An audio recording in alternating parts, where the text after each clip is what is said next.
जीवन चरित्र को, उनके कृतित्व को, उनके व्यक्तित्व को जन जन तक पहुंचाने के लिए नेतृत्व ने निर्णय लिया कि पूरे देश के पैमाने पर, प्रदेश के पैमाने पर हर विधानसभा में एकता दौड़ और उसके उपरांत विशाल जनसभा का आयोजन किया जाएगा। उसी अंतरम में हम सब कार्यकर्ता पूरे प्रदेश में हर विधानसभा में ऐसे सफल आयोजनों को संपन्न कराने के लिए जनता के सहयोग से, जाति धर्म संप्रदाय से ऊपर उठ करके मां भारती के सच्चे सपूत को नमन करने के लिए एकत्र हुए हैं। हमारे फ्रीडम फाइटर्स जो संघर्ष कर रहे थे, लड़ाई लड़ रहे थे, वो लड़ाई कांग्रेस पार्टी ने महात्मा गांधी जी के नेतृत्व में ढेर सारे लोगों को एकत्र करके लड़ा था। लेकिन ये कांग्रेस पार्टी नहीं थी। कांग्रेस पार्टी वो पार्टी सत्ता के लिए नहीं बनी थी। उस समय महात्मा गांधी जी ने कहा था कि कांग्रेस पार्टी का काम खत्म हो गया है, अब इसे भंग कर देना चाहिए। लेकिन कांग्रेस पार्टी के जैसे जो नेता थे, पंडित श्यामा प्रसाद मुखर्जी जैसे जो लीडर्स थे, हमारे प्रणेता ये चाहते थे, एक तरफ देश की आजादी की लड़ाई लड़ी जा रही थी और दूसरी तरफ उनके मन में इच्छा थी कि बाबा साहब भीमराव अम्बेडकर के संविधान के मुताबिक इस देश के अंदर दबे कुचले पिछड़े, यानी जिनको वंचित लोग हैं, जिनको सदियों से पीछे धकेला गया है, उनकी लड़ाई लड़ने का काम किया जाए और मां भारती के आवाज को दुनिया के पैमाने पर पूर्व की भांति, जैसे हम सब जानते हैं कि मां भारती विश्व गुरु रूप में सदियों से स्थापित रही है। सरदार वल्लभ भाई पटेल जी ने उस समय जो परिस्थितियां थी, उनके अनुसार जिस ढंग से लड़ाई लड़ी, भारत के वर्तमान स्वरूप को बरकरार रखने के लिए वो अविस्मरणीय नहीं, अद्भुत नहीं, पूरे दुनिया को संदेश देने वाली थी। आज जो मां भारती का हम नक्शा देखते हैं, यानी मानचित्र देखते हैं, हम सब जानते हैं कि जब देश अंग्रेज छोड़ करके जाने लगे तो उन्होंने तय किया कि भारत को दो टुकड़ों में बांट दिया जाए, जिससे भारत कमजोर हो जाएगा, भारत उतना ताकतवर नहीं रह जाएगा कि दुनिया के पैमाने पर सीना उठाकर चल सके। उन्होंने धर्म के आधार पर बंटवारे को स्वीकार किया और जिन्ना के नेतृत्व में पाकिस्तान को अलग करने का काम किया। दूसरी तरफ हिंदुस्तान में जो छोटी बड़ी रियासतें थी, जिनकी संख्या 565 के लगभग थी, उनको कहा कि यदि आप चाहो तो अपना स्वतंत्र अस्तित्व बरकरार रखते हुए अलग देश के रूप में कार्य कर सकते हैं। लेकिन सरदार वल्लभ भाई पटेल जी, जो उस समय मां भारती के स्वरूप को अपने मन में रेखांकित कर चुके थे कि हर परिस्थिति में हम मां भारती के स्वरूप को दुनिया के पैमाने पर पहुंचाने के लिए एकीकृत करने का काम करेंगे। छोटी बड़ी रियासतें ढेर सारी थी, ढेर सारी रियासतों ने तो विलय भारत में कर लिया, लेकिन कुछ रियासतें ऐसी थी जिनका स्वरूप बहुत ही बड़ा था, इस देश की तरह, जैसे जूनागढ़ की रियासत, जैसे हैदराबाद की रियासत, ऐसे ही ढेर सारी रियासतें थी। कश्मीर की रियासत नहीं चाहते थे कि मां भारती के स्वरूप को आगे बढ़ाने में वो मदद करे, वो अपना अस्तित्व अलग बरकरार रखना चाहते थे। लेकिन सरदार वल्लभ भाई पटेल जी ने अपने गृह मंत्रित्व के कार्यकाल में एक बड़ा निर्णय लिया, कहा कि जो भी राजा अपने आप को इस देश में शामिल करने के लिए तैयार नहीं है तो हम कठोरतम कार्रवाई के लिए तैयार हैं। मुझे कहने में खुशी है और सम्मान की दृष्टि से हम सबका मस्तक सरदार वल्लभ भाई पटेल जी के चरणों में झुक जाता है। उन्होंने कठोर निर्णय लेते हुए सभी रियासतों को मां भारती में शामिल करा करके भारत के नक्शे को दुनिया के पैमाने पर बुलंद करने का काम किया। आज हम ऐसे मनीषी का, ऐसे महापुरुष को नमन करने के लिए एकत्र हुए हैं। आप सब जानते हैं कि सदियां बीत जाती, 70 को यह समाप्त करने में सफलता मिली है तो भारतीय जनता पार्टी को मिली है, माननीय मोदी जी को मिली है, माननीय गृह मंत्री अमित शाह जी को मिली है। इसके बारे में भी आप सबको जानना आवश्यक है। जनसंघ की स्थापना हुई, पंडित श्यामा प्रसाद मुखर्जी जी ने इस्तीफा देकर के जनसंघ की स्थापना की और जनसंघ काल से लेकर अब तक, जब तक भारतीय जनता पार्टी का गठन 1980 में हुआ जनता पार्टी के बाद, तो उसमें भारतीय जनता पार्टी से लेकर जनसंघ काल तक में हमारे संकल्प पत्र में पहला जो हम जनता से संकल्प लेते थे, जनता के समक्ष कहते थे कि धारा 370 को हम समाप्त करेंगे, 35A को समाप्त करेंगे, अयोध्या में रामलला का भव्य मंदिर बनाएंगे, ऐसे ढेर सारे हम संकल्प जनता के समक्ष लेकर के चुनाव में जाते थे। आप सबको ज्ञात होगा, हम लोगों को भी चुनाव के समय फेस करना पड़ता था। रामलला का प्रभु रामलला का भव्य मंदिर आज तो अयोध्या में बन करके तैयार है, लेकिन याद करके वो समय जब रामलला के मंदिर के लिए हमारे कारसेवक अयोध्या धाम पहुंच रहे थे, पूरे भारतवर्ष के कारसेवकों के मन में 500 साल की इस पीड़ा को उखाड़ फेंकने का एक संकल्प उनके मन में निर्णय था। लेकिन आप जानते हैं, जो विरोधी दल की सरकारें थी वो नहीं चाहती थी कि प्रभु रामलला का भव्य मंदिर अयोध्या में बने। उसको उन्होंने कई ढेर सारी चालें चली। उसका केंद्र बिंदु कांग्रेस पार्टी थी। माननीय सर्वोच्च न्यायालय ने एफिडेविट में लिख करके दे दिया कि रामलला का मंदिर अयोध्या में बने, कैसे प्रभु रामलला अयोध्या में पैदा हुए कि नहीं पैदा हुए इसका कोई प्रमाण नहीं। आप सोचिए, ये वो ताकते हैं जो प्रभु रामलला के अस्तित्व को भी नकारने का काम करते हैं। दूसरी तरफ पूज्य अटल बिहारी वाजपेयी जी ने अपने संस्मरणों में लिखा है, पूज्य अटल बिहारी वाजपेयी जी जब देश के प्रधानमंत्री थे, एक बार इंडोनेशिया जाने का अवसर उन्हें मिला। इंडोनेशिया में पहुंचे तो उस समय रामलीला मंचन का समय चल रहा था। पूज्य अटल बिहारी वाजपेयी जी ने वहां के राष्ट्राध्यक्ष से अपने अधिकारियों से पूछा कि इंडोनेशिया तो मुस्लिम कंट्री है, यहाँ राम का मंचन, रामलीला का मंचन क्यों हो रहा है, कैसे हो रहा है, इसका विस्तार से हमें बताइए। पूज्य अटल बिहारी वाजपेयी जी को एक रामलीला के कार्यक्रम में इंडोनेशिया ले जाया गया, तो उन्होंने वहां देखा कि जो पात्र है वो मुस्लिम समाज के हैं, देखने वाले लोग हैं मुस्लिम समाज के हैं।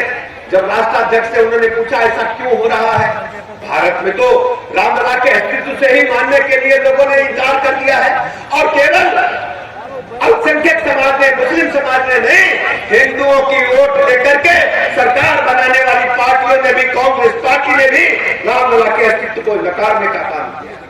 दुनिया जानती है कि प्रभु रामलला का जन्म अयोध्या में हुआ। तो उस समय के राष्ट्राध्यक्ष ने, जो इंडोनेशिया के राष्ट्राध्यक्ष थे, प्रधानमंत्री जी अटल बिहारी वाजपेयी जी से उन्होंने कहा कि इंडोनेशिया ने अपनी उपासना पद्धति बदली है, हमने धर्म परिवर्तन किया है, लेकिन अपने पूर्वजों को कभी नहीं हम भूल सकते। श्री राम हमारे पूर्वज हैं और क्या धाम में पैदा हुए हैं, ऐसे हैं इंडोनेशिया के। लेकिन भारत में केवल तुष्टिकरण की राजनीति के लिए रही कि धारा 370 को हम खत्म करेंगे। मुझे कहने में प्रसन्नता है, आदरणीय प्रधानमंत्री नरेंद्र मोदी जी के नेतृत्व में जब सरकार इस देश में 14 में बनती है तो ढेर सारे ऐसे गरीब कल्याण योजनाओं के माध्यम से गरीब जनता के जीवन स्तर को तो ऊपर उठाते ही हैं। प्रभु रामलला का भव्य मंदिर बना और उसके उपरांत धारा 370 एक झटके में जम्मू कश्मीर से समाप्त करने का काम माननीय मोदी जी के नेतृत्व में, अमित शाह जी के नेतृत्व में। अलगाववादी नेता कहते थे कश्मीर में धारा 370 समाप्त होगी तो खून खराबा हो जाएगा, खून की नदियां बह जाएंगी। लेकिन आप देखिए, मच्छर के मरने के बराबर भी खून नहीं गिरा और जम्मू कश्मीर में धारा 370 को समाप्त करके जम्मू कश्मीर जो महाभारत का मुकुट है उसको बरकरार रखते हुए और चमकदार बनाने का काम हमारे नेतृत्व ने, मोदी जी ने करने का काम किया। दूसरी तरफ गरीब कल्याण योजनाओं के माध्यम से हम सब गरीबी नहीं है। माननीय मोदी जी के नेतृत्व में जब सरकार बनी 2014 में, तो लोग कहते थे जनधन खाते दरवाजे पर पहुंच जाता है, तो कांग्रेस पार्टी से विपक्षी दल के पेट में मरोड़ हो रही थी कि गरीब का बैंक का खाता क्यों खुल रहा है। कोरोना महामारी का काल आया, उससे पहले बैंक खाते खुल चुके थे, हमारी बहन बेटियां बैठी हैं। माननीय प्रधानमंत्री नरेंद्र मोदी जी ने दिल्ली से बटन दबाया तो कोरोना महामारी के काल में जरूरतमंद बहनों के खाते में दिल्ली से सीधा पूरा पैसा पहुंचने का काम हुआ। आप भूले नहीं होंगे, मुझे अच्छी तरह पता है। लेकिन उससे पहले इसी जिले के नेता होते थे कांग्रेस पार्टी के, प्रधानमंत्री बनने का भी उन्हें अवसर मिला था। कहते थे दिल्ली से जब हम बटन भेज करके पैसा भेजते हैं, अगर 1 रुपया भेजते हैं तो 15 ही पैसा नीचे पहुंचता, 85 पैसा खुद गुम हो जाता है। लेकिन मैं धन्यवाद देना चाहता हूं आदरणीय प्रधानमंत्री नरेंद्र मोदी जी का, चाहे कोरोना महामारी का काल हो या अन्य, पार्लियामेंट मेंबर से पर्ची लेकर के 2 कनेक्शन मिलते थे, गैस कनेक्शन मतलब बड़ा आदमी। लेकिन आज हमारी बहन बेटियां बैठी हैं, हर बहन के घर में गैस कनेक्शन पहुंचाने का काम माननीय प्रधानमंत्री नरेंद्र मोदी जी की उज्ज्वला गैस योजना ने किया। बिजली बत्ती का हाल आप जानते हैं, 14 से पहले गांव में, पूर्वों में, मजरों में बिजली नहीं पहुंची थी। सौभाग्य योजना लागू करके हर गांव में बिजली भेजा। और 17 के पहले उत्तर प्रदेश का क्या हाल था? 17 से पहले उत्तर प्रदेश का हाल ये था, एक हफ्ता बत्ती दिन में आवे, एक हफ्ता रात में आवे। गलत तेरे मीडिया बताना जरा कोई आदमी, मीडिया बोलना यही रहा ना, डिसौली में यही रहा। डिसौली तो हमारी तरफ हो रहा है, बड़े जी गलत कहते हैं। एक हफ्ता बत्ती दिन में आवे, गिरजा फूफा आवे, कहीं बत्ती दिन की है कि रात की, यही ना है कि नहीं बताओ मीडिया। लेकिन यूपी में जब बीजेपी की सरकार, योगी जी की सरकार बनती है तो 75 जिलों को बराबर बिजली दे करके गरीब के घर में भी रोशनी पहुंचाने का काम हमारी सरकार ने पूरा करने का काम। पहले मट्टी तेल के लिए लाइन लगे, कोटेदार घर में जाए मटिया लेकर के, डब्बा लेकर के। अब मट्टी तेल किसी के पास है जरा बताओ। और थोड़ा ज्यादा नहीं देना फिर मौसल में हमको ले दिया ना, हमको ले दिया भैया वीडियो आ जाएगा ना, आप पूरा जगह गरीब के घर में भी थोड़ा सा एलईडी का लट्टू बल्ब जल रहा है। अगर बड़े आदमी के घर में जल रहा है तो गरीब के घर में भी लट्टू बल्ब जल रहा है। पीने के पानी के लिए 5 किलोमीटर, 3 किलोमीटर, 4 किलोमीटर कुआं, बम्बा, नल पानी भरने जाते हैं। बुंदेलखंड में मैंने अखबार में पढ़ा, 17 से पहले प्रदेश में अखबार में निकलता था, पानी की प्यास बुझाने के लिए बुंदेलखंड विंध्याचल में ट्रेन से पानी आएगा, दिल्ली से ट्रेन चलेगी। प्रधानमंत्री जी ने क्या चमत्कार दिखाया, जल जीवन मिशन के माध्यम से घर घर नल से जल पहुंचाने का काम धरातल पर उतर रहा है। तेजी के साथ नल से जल पहुंच रहा है। सैकड़ों ऐसी योजनाएं, गरीब कल्याण की योजनाएं। पटरी दुकानदार भाई ढेर सारे मिले। हमारी स्वयं सहायता समूह की बहनें बैठी थी। पहले स्कूल में क्या होता था, जो पंजीरी बढ़ती थी बड़े आदमी देते थे। हमारी सरकार ने क्या किया, योगी जी ने क्या किया कि वो पंजीरी वाला ठेका, मध्याह्न भोजन स्वयं सहायता समूह के लोग सप्लाई हमारी बहनें कर रही है, उनको भी हमने मुख्य धारा में लाने का काम किया। बेसिक शिक्षा के स्कूलों का हाल क्या, बाउंड्री वाल नहीं थी, स्कूल में बच्चे नहीं थे, मास्टर जाए नहीं रहे थे, बच्चे केवल भोजन के लिए जाते थे, स्कूल ड्रेस नहीं थी। बच्चों को स्कूल ड्रेस दिया, पाठ्य पुस्तकें, जूता मोजा, और बच्चों का खरीदारी उनके माता पिता करें, क्योंकि बच्चों की पसंद को उनके माता पिता समझते हैं। तो सीधे खाते में पैसा डाल दिया, कोई खुर्द बुर्द होने नहीं दिया, हमारा बच्चा भी बढ़िया पढ़ेगा। और 95% से अधिक स्कूल, नोट करें पत्रकार मित्र, कायाकल्प योजना में मॉन्टेसरी स्कूल से बेहतर बनकर के तैयार है। समाजवादी पार्टी के शासनकाल में 1 करोड़ 12 लाख बच्चे थे प्रदेश में। आज आपकी सरकार में, आपके वोट की ताकत की सरकार में 1 करोड़ 92 लाख बच्चे उच्च शिक्षा ग्रहण कर रहे हैं प्रदेश के सभी बेसिक शिक्षा के स्कूल। माध्यमिक शिक्षा का तो और बुरा हाल था, नकल माफिया हावी था। जो बच्चे पढ़ते लिखते थे उनके नंबर कम और नकल टिपाने वाले के ज्यादा। पूरा नकल माफिया सेंटर बेचे जा रहे थे। नकल विहीन परीक्षा कराकर उत्तर प्रदेश के युवाओं की प्रतिभा के साथ जो खिलवाड़ लोग कर रहे थे, उनको जेल के सींचे के पीछे या प्रदेश के बाहर भेज दिया। प्रधान जी लोग बैठे, चुनाव आ गया है, पत्रकार मित्र प्रधानों की मदद करना, सुनना मेरी बात को। 17 से पहले उत्तर प्रदेश में प्रधान के बारे में कहा जाता है, गड़बड़ करोगे तो बस्ता रखवा देंगे, बाद में लेंगे। चलो, अब प्रधान जी का कार्यालय डीएम कार्यालय से बेहतर बनकर के पूरे प्रदेश में तैयार हो गया है। इंटरनेट की सुविधाएं हैं, सभागार है। अब प्रधान कमजोर नहीं, प्रधान हमारा मजबूत कड़ी है लोकतंत्र की इकाई का। हमने प्रधान जी के कार्यालय को भी डीएम कार्यालय से बेहतर बनाया। कहा आज उत्तर प्रदेश में 81 मेडिकल कॉलेज पूरी क्षमता के साथ काम कर रहे हैं। 2-4 जनपद बने, उनमें भी खुल जाएगा। नर्सिंग कॉलेज खोले जा रहे हैं, पहला मेडिकल स्टाफ के कॉलेज खोले जा रहे हैं। और समाजवादी पार्टी के लोग अगर सुन लें, समाजवादी पार्टी का नारा क्या था, 1 डिस्ट्रिक्ट 1 माफिया, और हमारी सरकार का नारा है 1 डिस्ट्रिक्ट 1 मेडिकल कॉलेज। करके दिखाने का काम है। आप सब जानते हैं उत्तर प्रदेश सरकार लगातार जनता के हित के लिए काम कर रही है। अपने जो हमारे महापुरुष हैं उनके जीवन पर जन जन तक पहुंचाने के लिए उनके जीवन चरित्र को और उनके जीवन चरित्र सीख लेकर के जनता के बीच में जाकर के सरदार वल्लभ भाई पटेल जी के, श्यामा प्रसाद मुखर्जी जी की सोच के मुताबिक एक एक व्यक्ति को मुख्य धारा में लाने के लिए आज मुझे कहने में गर्व है कि 25 करोड़ से अधिक लोगों को गरीबी की रेखा से ऊपर उठाने में माननीय मोदी जी ने सफलता हासिल की है पूरे देश में। समाजवादी पार्टी के शासनकाल में क्या था? शाम 5 बजे तो अम्मा कहे लगे कि बिटिया जल्दी लौट के आओ, गुंडन की सरकार है, भैया जल्दी लौट के आओ, एक जनी समझे जाओ, बिटिया जा रही है अस्पताल है, स्कूल है, नहीं तो कोई गुंडा रोक नहीं। आज गुंडा माफिया जानते हो, गुंडा बदमाश पहले जेल में जाकर के मौज लेते थे, अब तो गुंडों को जेल में भी डर लग रहा है। हमारे गांव पूरी तरह से बिहार की जनता ने उनको नेस्तनाबूद कर दिया।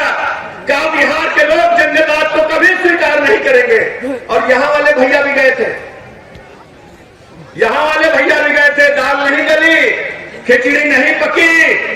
अब उत्तर प्रदेश में आप सबको एकजुट होकर जाति धर्म संप्रदाय से ऊपर उठकर इन गुंडों को दोबारा पनपने नहीं देना है। इनको केवल जेल के शीशों के पीछे भेज करके कानून का राज स्थापित करने में सरदार वल्लभ भाई पटेल जी की सोच के मुताबिक इस प्रदेश का निर्माण करना है, देश का निर्माण करना है। ये मैं आज आपसे कहने के लिए आया। हम सब इकट्ठा रहेंगे और मैं भरोसा दिलाता हूं अपनी भाई बहनों को, बेटियों को, युवाओं को, बुजुर्गों को, माननीय प्रधानमंत्री नरेंद्र मोदी जी ने तय किया है कि जब तक एक एक व्यक्ति को हम गरीबी की रेखा से ऊपर उठाने में कामयाबी हासिल नहीं करेंगे, शांत नहीं बैठेंगे। और मां भारती पूरी दुनिया भारत की तरफ देख रही है। पहले क्या होता था, आतंकवादी आते थे, सैकड़ों लोगों को मार के चले जाते थे। बंबई वाली घटना याद होगी, कसाब मियां वाली, याद है आप लोगों को? क्या हुआ था? दर्जनों लोग मारे गए और कसाब मियां 3 बरस बंबई में बैठ करके बिरयानी खाते रहे। जब अपने आप पुलवामा में अटैक हुआ तो सर्जिकल स्ट्राइक हुई, एयर स्ट्राइक हुई, पाकिस्तान में बैठे आतंकवादियों को नेस्तनाबूद करने का काम हुआ। लेकिन अपने पहलगाम में जब हमारी जवान बहू बेटी के पतियों को उनके सामने कत्ल किया तो माननीय मोदी जी ने तय किया कि पाकिस्तान को हम ठीक से निपटाएंगे, उन आतंकवादियों को ठीक से निपट करने का काम किया है। और ये है आपके वोट की ताकत। अब लखनऊ केवल मुस्कुराने के लिए नहीं, मिसाइल के लिए भी जाना जाता है। इसलिए मैं मित्रों, भाइयों तथा बहनों, आप सबको मैं बहुत बहुत आभार प्रकट करता हूँ, शुभकामनाएं देता हूँ और भरोसा दिलाता हूँ कि आपकी सरकार आपके साथ कंधे से कंधा मिलाकर आपके हर सुख दुख में हमेशा खड़ी रहेगी। इसौली तो वैसे भी मेरा अपना घर है, मैं इसौली में हमारे परिवार के लोग ढेर सारे रहते हैं। मैं सभी को भरोसा दिलाता हूँ, कभी कोई बात हो 24 घंटा आपका भाई, आपका बेटा आपके साथ कंधे से कंधा मिलाकर खड़ा रहेगा। जो भी चूक हुई आपकी न हो, आपकी ना हो बाबा, चिंता करना, एक एक व्यक्ति को मुख्य धारा में लाना है। इन्हीं शब्दों के साथ मैं आप सबका हृदय की गहराइयों से आभार प्रकट करते हूँ और जाति धर्म संप्रदाय से ऊपर भैया डिस्टर्ब ना करो यार, हटाओ। सर, शिवनगर में भी कुछ विकास के लिए चिन्हित किए हैं। देखिए, जो भी लोग चिन्हित हो रहे हैं केंद्रीय एजेंसियां, बड़ी एजेंसियां काम कर रही हैं और आपको शीघ्र कुछ पता चलेगा। आपके अपने शिवनगर में लालू परिवार में बेटी नाराज हो गई, दुर्घटन पैदा हुआ, उनका इंटरनल सर बेटा दे सर सर लगाइए विकास के लिए सर हो गया